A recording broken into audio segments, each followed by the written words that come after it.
Now let's see the respiration in aquatic animals. You have already learnt what is respiration.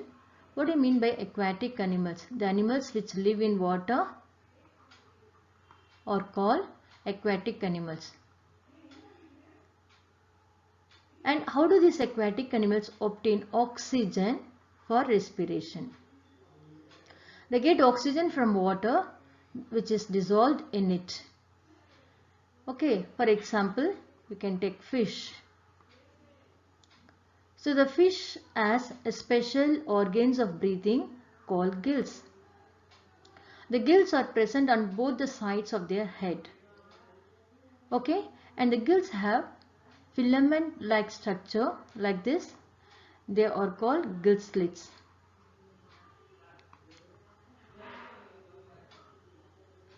The gill slits are enriched with blood capillaries. Okay, so the whole gills are covered by a gill cover called operculum.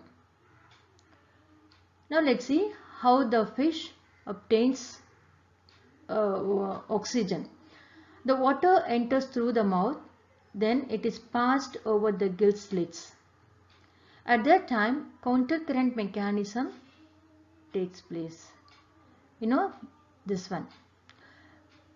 And at that time, the oxygen present in the water is diffused inside the blood capillary, and the carbon dioxide present in the blood capillary is diffused out into the water. That is how the exchanging of gases takes place inside the gills, and then the blood goes out with enriched oxygen. Okay. Now the rate of breathing of aquatic animals is higher than the terrestrial animal. You would have seen the fish very often, very frequently opening and closing its mouth. That's why the breathing rate of aquatic animals is higher as well as faster, because they have very less dissolved oxygen inside the water, whereas terrestrial animals have enough amount of oxygen in the atmosphere. So they get oxygen from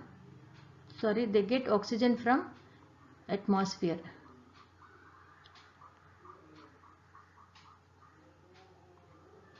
That is why the breathing rate of aquatic animals is higher and faster than the terrestrial animal. Is it clear?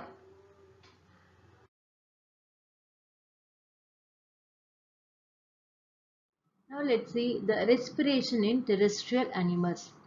What do you mean by terrestrial animals? The animals which live on land, or the land animals are called terrestrial animals. We'll take the first example, frog. Frog is an amphibian. Amphibian which can live both on land and in water.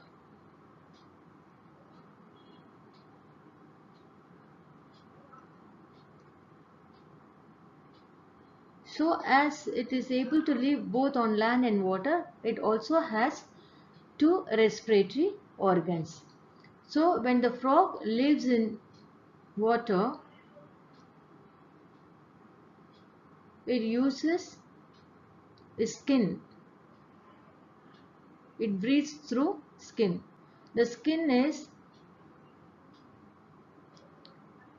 thin and moist. So the skin is acting as a respiratory organ.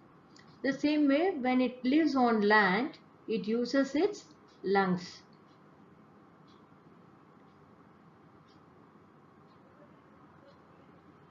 Here you can see the air from the atmosphere enters through nostrils and reaches the lungs. So it uses its lungs when it lives on land. But when it lives in water, it uses its skin which is very thin and moist, and oxygen gets inside and then the carbon dioxide expelled out. And next, let's see the respiration in insects. Insects like housefly, cockroach and grasshopper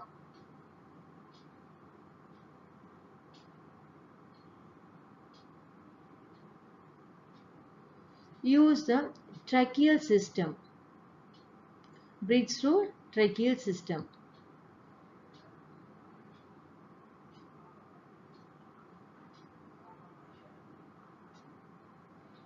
So it uses the respiratory organs or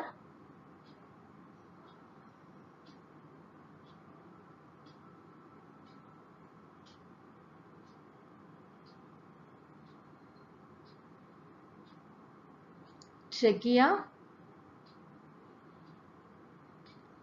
and spiracles.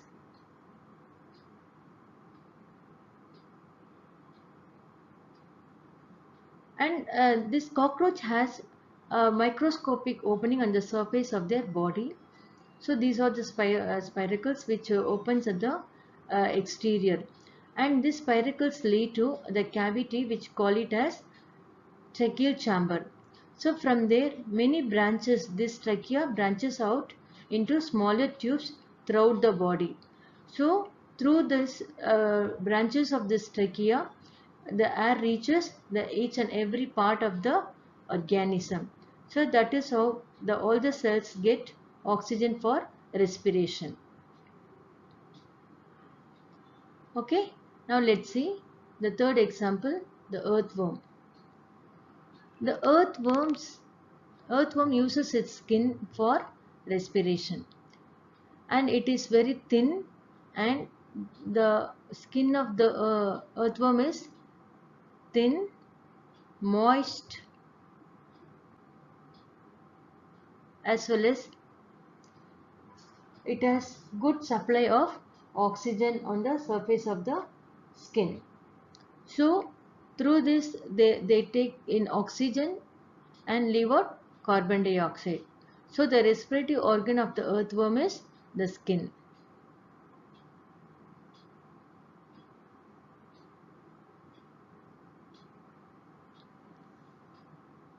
Is it clear?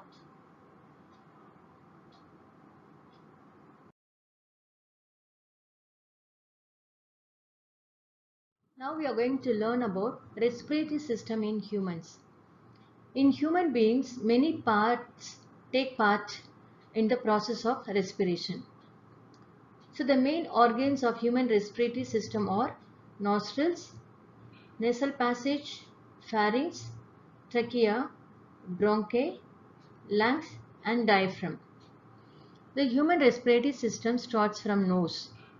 The nose has two holes, we call it as nostrils.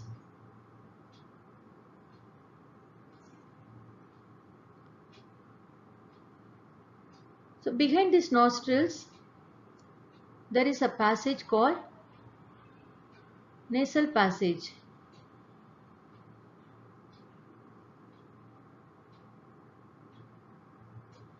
This nasal passage is lined up with fine hair and mucus.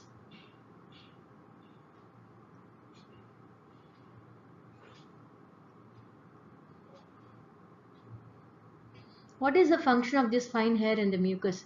They trap the dust particles which come along with air when we breathe in.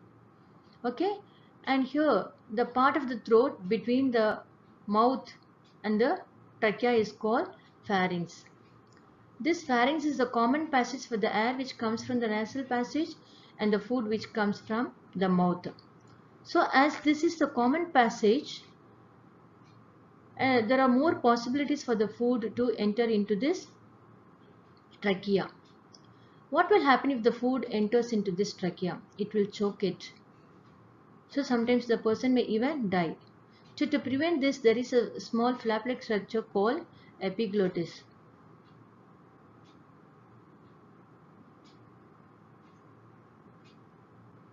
This epiglottis prevents the food from entering into this trachea.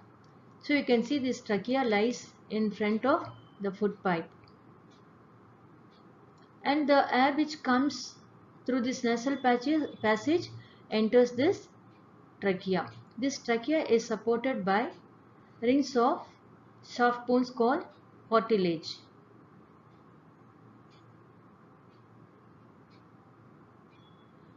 What is the use of this cartilage? The trachea does not collapse even when there is no air in it.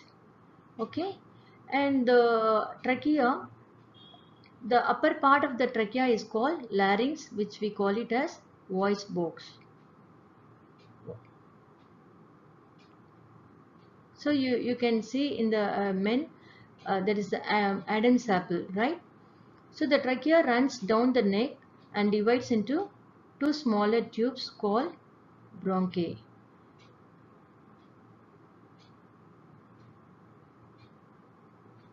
This smaller tube, the bronchi, enter into the pair of lungs. After entering into this pair of lungs, they further divide into many smaller branches called branchiole. These are the smaller branches. These branches are called bronchiole. Each branchiole ends up with the air sac called alveoli. Okay, alveoli is the part, it is a functional unit of respiratory system where the exchanging of gases takes place.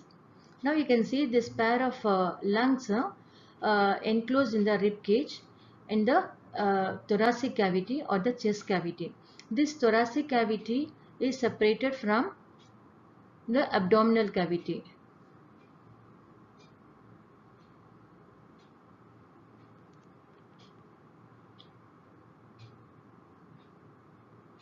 So these two cavities, thoracic cavities and the cavity and the abdominal cavity, are separated by a muscular partition called diaphragm.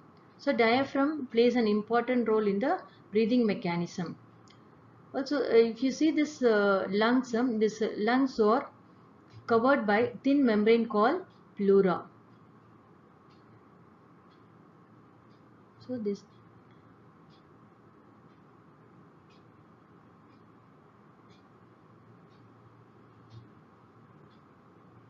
So all these are about the parts of the human respiratory system. Now let's see the function of the alveoli.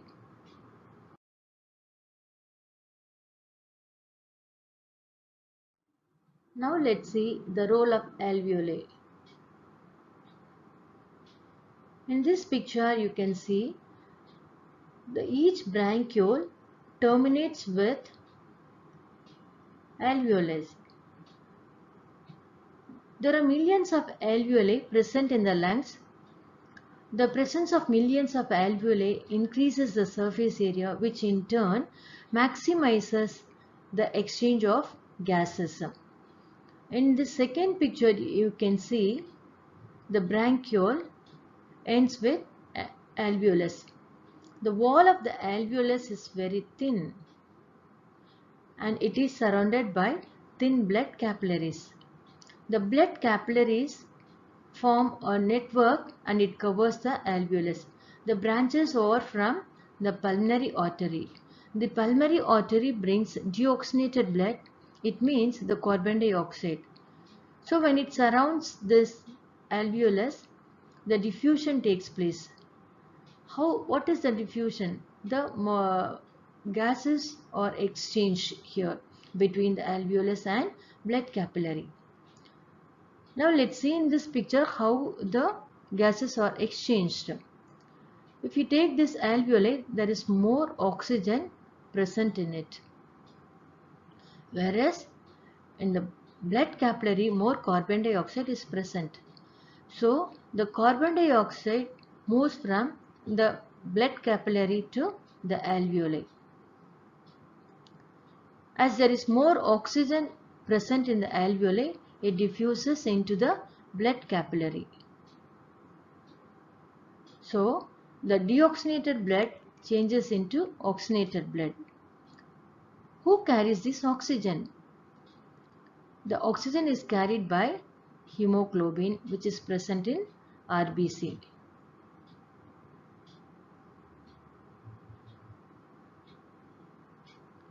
So the hemoglobin binds with oxygen and it is carried. But the carbon dioxide is more soluble in water, so it is always transported in dissolved form. So what do you understand from this? The lungs are the alveoli is the functional unit of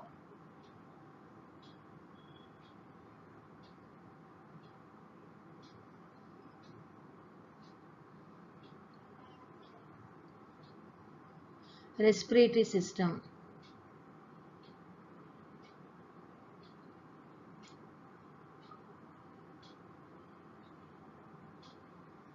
And here the lungs only provide oxygen to all the parts of the body. Is it clear?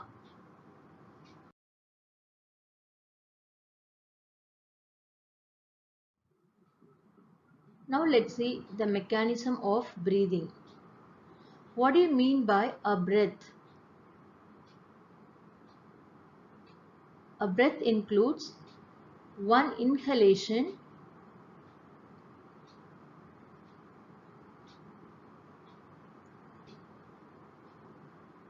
plus one exhalation.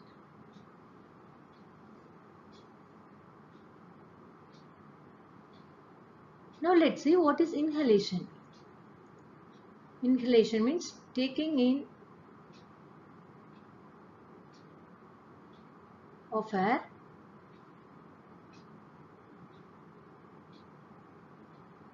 rich in oxygen into the body is called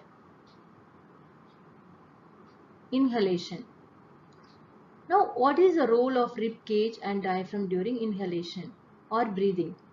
So, the rib cage moves upward and outward, the diaphragm moves downward, and that creates more space in the chest cavity or the thoracic cavity. So, during that time, air is sucked in from outside into the lungs. So, you know the lungs, a pair of lungs lie in the rib cage. Okay, so because of the rib cage that moves upward and outward, and the diaphragm moves downward, it creates more space inside the thoracic cavity. Air from outside fills the lungs. Okay, now let's see what is exhalation. During exhalation, what happens? Carbon dioxide is let out. So giving out of the air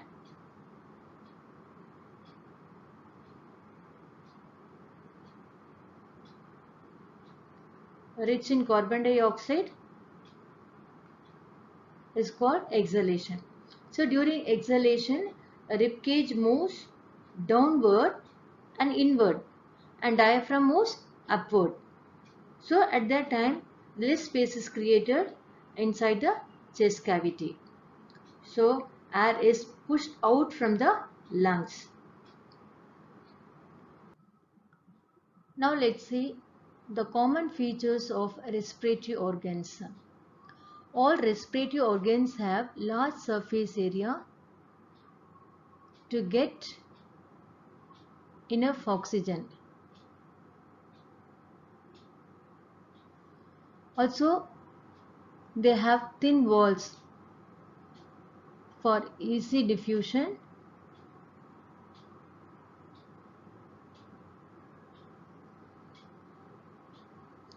and exchange of gases.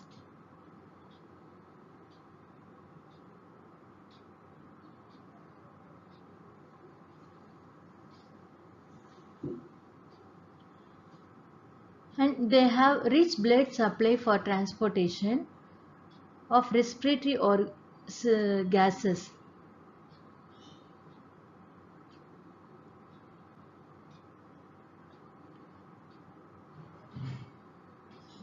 What are the respiratory gases? Oxygen and carbon dioxide. In the previous class, we studied that gills have a rich blood supply, and then earthworm, and then alveoli. All these organs have rich blood supply. You know, the gills and fishes.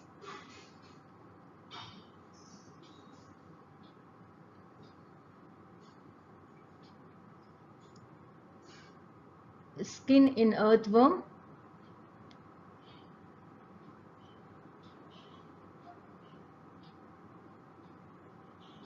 alveoli in humans, and human lungs. So these gills and skin and alveoli have rich blood supply. Now let's recall the respiration in humans. In human respiratory system, two aspects of respiration take place, that is internal and external respiration.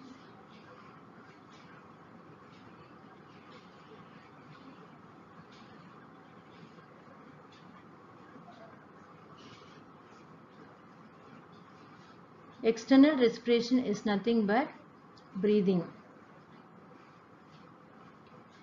which is the physical process. Another one is internal respiration.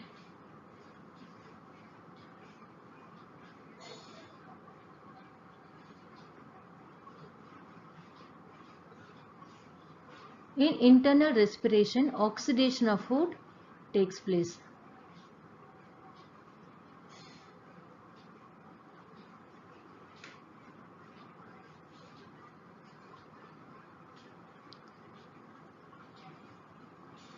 Now how they are related, let's see. During external respiration, oxygen from atmosphere enters into nostrils. From nostrils, the oxygen passes through nasal passage.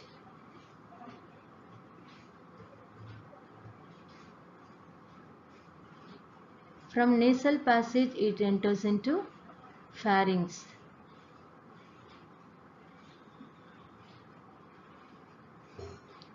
From pharynx, it goes through trachea. When trachea runs down the neck, it branches out into two smaller tubes called bronchi.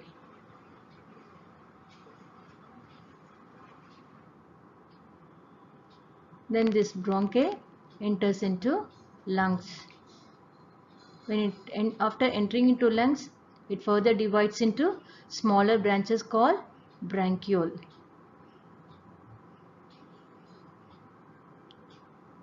Each bronchiole ends up with small air sacs called alveoli. Alveoli is the functional unit of the lungs where the exchange of gases takes place. This alveoli is surrounded by blood capillaries.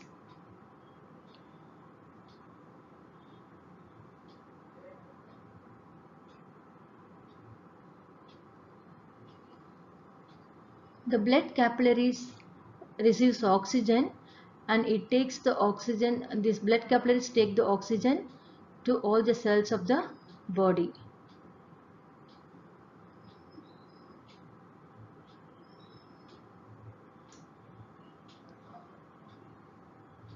Why do all these body cells need oxygen?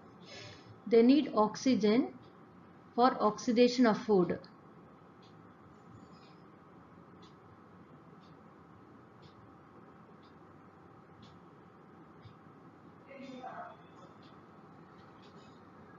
What happens during the oxidation of food? In the first step, takes place in cytoplasm.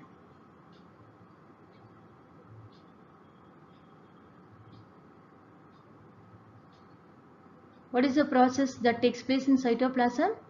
That is glycolysis.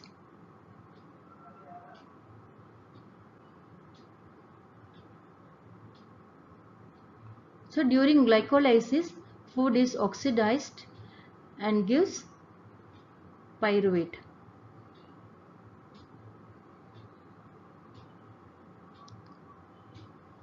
So pyruvate is the end product of glycolysis, which happens in the first step. So if the pyruvate, the end product of pyruvate moves into mitochondria, in the presence of oxygen, pyruvate is oxidized in mitochondria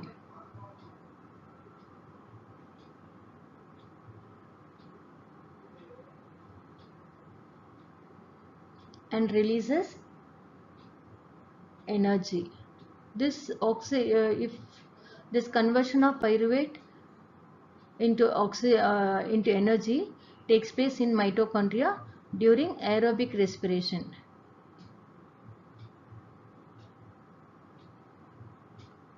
Aerobic respiration. So the end products are energy and carbon dioxide. This carbon dioxide is received by blood capillaries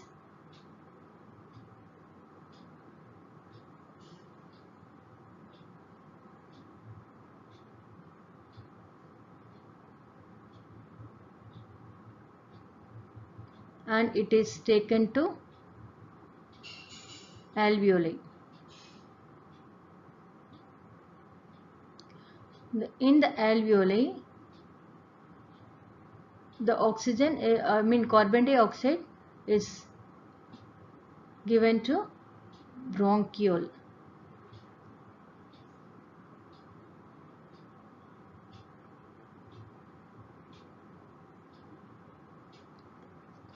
From alveoli, bronchiole receives carbon dioxide. From bronchiole, it moves into bronchus. From bronchus, it goes to trachea.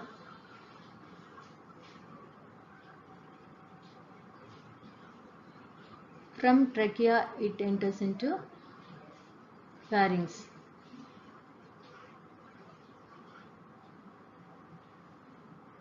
From pharynx, it goes through nasal passage.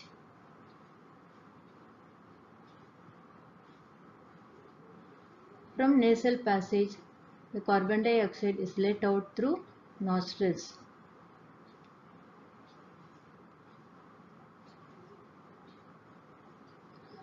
So the oxygen comes through nostrils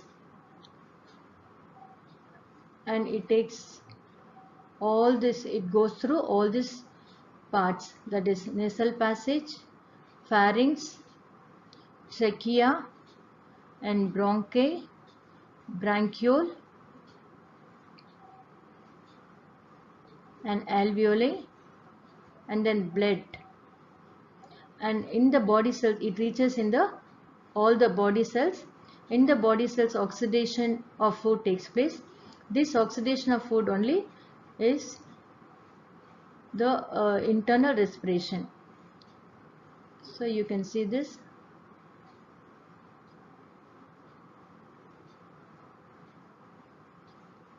All this takes place inside the cell.